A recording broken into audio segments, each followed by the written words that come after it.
who's strong enough to bang inside, but also versatile enough to operate on the perimeter.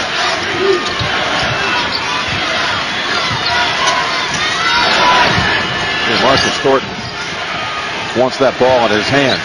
He did not shoot like they've seen him all season long in that first half. The SEC Player of the Year. 4 on the shot clock. Here's Mitchell with a jumper. Rebound Temple, and that's goaltending. Well, they had a couple of clean blocks by Davis. He was just able to get a bead on both of those. He's a weak side defender in that situation, meaning his guy doesn't have the ball, and with his timing and length and jumping ability, made 2 beautiful blocks there. But they still got a 3 off of that possession. Well, blocking the shot, if you don't retrieve it, can sometimes end up in that situation. That's a backcourt violation on North Carolina. Was not touched by LSU. It doesn't do you a lot of good when you can't always control where you're going to slap it and reject it, but when you put it right back in the hands of LSU, and they end up with a triple on that trip, that's the story of that trip. Yep, a fortuitous bounce. Here's Marcus Thornton with Frazier reaching in and stealing. Up ahead, Lawson. Lawson with 8 in the half, 10 on the game. That's why he's the ACC POY. He's showing you exactly why he won. NCAA March Madness on Demand is streaming every game from the NCAA Championship online for free. Watch any game from the tournament live at NCAA.com. So Trent Johnson took a timeout after the steal forced by Frazier. And then the pass ahead, Lawson getting the layup. Can he do it again? Spencer. Not this time, but the putback by Thornton. The Tigers are punishing North Carolina on the backboard.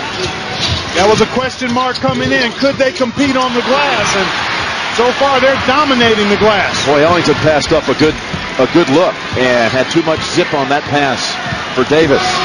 So LSU +3 and possession. Meeting North Carolina for the first time since December of '96. When, ironically, they happened to play right here on this floor in their last meeting. Here's a turnaround shot. No. And the rebound out to Frazier. Lawson feeds it to Hansbrough, and on the back it's Chris Johnson. That's a terrific pass by Lawson. Quick hitting with that bounce pass into Hansbrough before Johnson was able to get in good defensive position. Danny Green checking back in, his 141st game. That now ties the all-time North Carolina mark for most games played with Brandon Haywood. Well, they'd like to see him find his jump shot as Quentin Thornton comes in. Had a solid game again here today so far.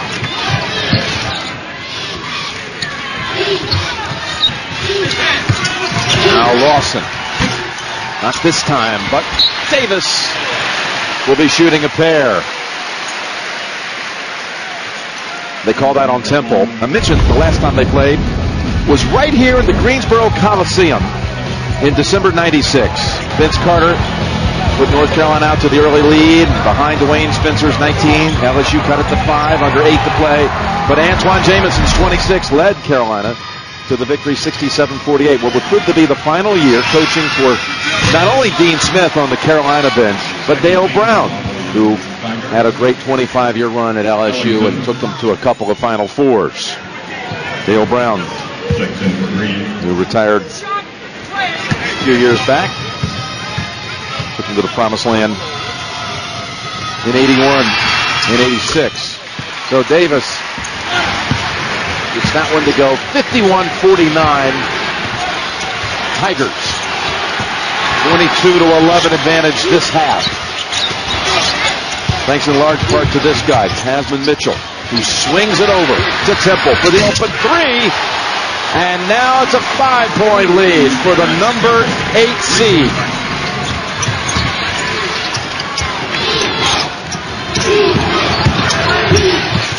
Ellington gives it up. Perfect pass this time to Davis.